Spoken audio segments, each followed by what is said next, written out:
नमस्कार सर्वांना, मी सुप्रिया. माझ्या आजच्या एका नवीन व्हिडिओमध्ये तुमचं सर्वांचं स्वागत करते. आजच्या व्हिडिओमध्ये मैत्रिणी मी जे माझ्याकडे उपयोगात नसलेले कपडे होते त्यांचा वापर करणार आहे. म्हणजे टाकाऊपासून टिकाऊ वस्तू कशी बनवायची या आजच्या व्हिडिओमध्ये दाखवणार आहे. त्यासाठी व्हिडिओ पूर्ण पहा. आता इथं बघू शकता तुम्ही जीन्सचा एक कपडा घेतला आहे आणि नॉर्मल पॅन्टचा एक कपडा घेतला आहे. जीन्सचा जो कापड घेतला आहे तो मी माझ्याकडे जुनी पॅन्ट होती त्याचा कापड घेतला आहे आणि हा कापड आहे तो मी माझ्याकडे एक पॅन्ट पीसचा कपडा असतो त्याचा घेतला आहे.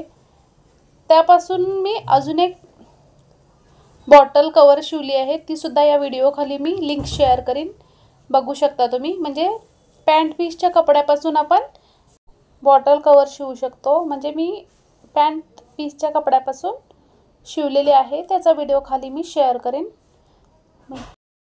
आता इथं काय करायचं बघा, भाग कट करून घ्यायचे आहेत. मी 7 बाय 5 चे हे असे भाग कट करून घेतले होते. दोन्ही कपड्याचे भाग, जीन्सचा कपड्याचा सुद्धा आणि जो आपण पॅन्ट पीसचा कपडा घेतला आहे त्याचे सुद्धा सेम असे भाग कट करून घ्यायचे 7 बाय 5 या मापाने. आणि त्यानंतर मी जे भाग कट करून घेतले होते त्याचा हा असा सुद्धा मधून कट करून घेतला. म्हणजे ट्रायंगल कपडे मी पूर्ण कट करून घेतले होते. 7 बाय 5 चा आधी स्क्वेअर कट करून घेतला आणि त्यानंतर हे असे कट करून घेतले.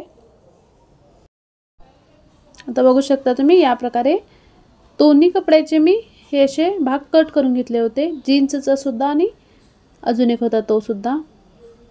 आता या प्रकारे कट केल्यानंतर ते भाग जोडून सुद्धा घ्यायचे. कशा प्रकारे जोडायचं बघा. आता इथं असे 2 भाग घेतले आहेत आणि जी सरळ बाजू असते ती आतमध्ये ठेवायची आणि उलट्या साईडने शिलाई मारून घ्यायची.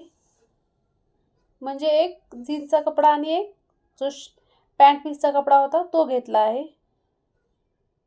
अपोजिट कलर घ्यायचे. बघू शकता तुम्ही व्हिडिओमध्ये या प्रकारे मी शिवून घेतलाय. अगोदर त्रिकोणी 2 भाग तयार करून घेतले आहेत. त्यानंतर हे 2 भाग सुद्धा जोडून घ्यायचे. या प्रकारे तुम्ही स्क्वेअर कपडा घेऊ शकता. मी रेक्टँगल मध्ये घेतला आहे, तुम्ही स्क्वेअर घेऊ शकता. बघू शकता तुम्ही या प्रकारे एक भाग तयार झालेला आहे. आता या भागाला जे आपण अजून कपडे कट करून घेतले होते ते सुद्धा जोडून घ्यायचे. हे असे अपोजिट कपडे जोडायचे, त्यामुळे एक डिझाइन तयार होते. आता 4 बाजूला हे 4 भाग असे जोडून घ्यायचे. इथं मी जे वापरात नव्हते त्या कपड्यांचा इथं वापर केलेला आहे. तुमच्याकडे जर शर्ट पीसचा किंवा पॅन्ट पीसचा कपडा आहे किंवा जुनी कुर्ती सुद्धा असेल किंवा ड्रेस असेल तरीही तुम्ही त्याचा असा वापर करू शकता. आता इथं मी जीन्सचा कापड घेतला आहे, म्हणजे जे उपयोगात नव्हतं त्याचा इथं वापर करत आहे. आता इथं बघू शकता तुम्ही व्हिडिओमध्ये चारही साईडला 4 भाग जोडून घ्यायचा. अपोजिट कलर आले पाहिजेत. आता इथं मी जोडून घेतलेले आहे. आता इथं मी एक भाग जोडलेला दाखवला आहे. सेम अशा प्रकारे अजून एक भाग तयार करून घ्यायचा. आता इथं मी अगोदर आपण एक भाग जोडून घेतला आहे, सेम त्याच प्रकारे दुसरा सुद्धा भाग तयार करून घेत आहे. तर आज आजच्या व्हिडिओमध्ये आपण एक छोटंसं पायपुसणं तयार करत आहोत. मी या अगोदर माझ्या चॅनलवरती अजून सुद्धा पायपुसणीचे प्रकार अपलोड केलेले आहेत, त्याची सुद्धा लिंक मी या व्हिडिओ खाली देईन, ते सुद्धा व्हिडिओ तुम्ही पाहू शकता. आता इथं 2 भाग तयार करून झालेले आहेत, ते दोन्ही भाग सुद्धा जॉईन करून घ्यायचं. या प्रकारे मी जॉईन करून घेतला आहे आणि एक्स्ट्रा जो कपडा उरत आहे तो मी कट सुद्धा करून घेतला आहे. आता यानंतर जो आपण जीन्सचा कपडा घेतला होता तसाच सेम अजून एक कपडा घेतला आणि त्याच्यावरती जोडून घ्यायचा।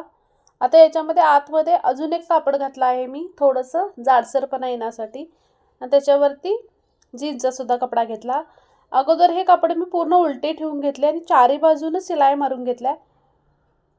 थोडासा जागा ओपन ठेवला होता, त्या ओपन बाजूमधून पूर्ण हा भाग परतून घ्यायचा। आता बघू शकता इथे मी पूर्ण भाग परतून घेतला आहे आणि थोडासा जो आपण परतण्यासाठी जागा ठेवला होता तो सुद्धा शिवून घ्यायचा। अशामुळे काय होतं, पाइपिंग वगैरे एक्स्ट्रा करावी लागत नाही, पूर्ण चारी साइडनं आतून परतला जातो। अशा प्रकारे पायपुसणं तयार आहे।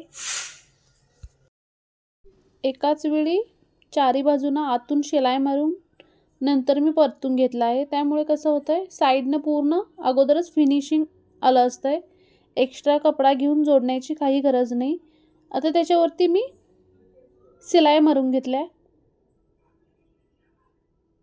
जो वेस्टेज कपडा होता तो मी इथं वापरलेला आहे, म्हणजे टाकाऊपासून टिकाऊ वस्तू बनवली असं म्हणू शकता तुम्ही। आता इथे बघू शकता तुम्ही अशा प्रकारे पायपुसणं तयार आहे आणि फक्त 2 कपड्याचा वापर केलेला आहे मी। तर अशा प्रकारे घरच्या घरी तुम्ही पायपुसणं बनवू शकता बघा। आणि व्हिडिओ आवडल्यास मैत्रिणींनो लाईक शेअर करा आणि माझ्या चॅनलला अजून तुम्ही सबस्क्राइब केला नसेल तर प्लीज सबस्क्राइब सुद्धा करा। असे नवनवीन व्हिडिओ मी माझ्या चॅनलवरती अपलोड केलेले आहेत, माझ्या चॅनलवरती जाऊन तुम्ही नक्की बघू शकता। भेटूया पुढच्या व्हिडिओमध्ये आणि हा माझा आजचा व्हिडिओ पूर्ण बघितल्याबद्दल सर्वांचे मनापासून धन्यवाद।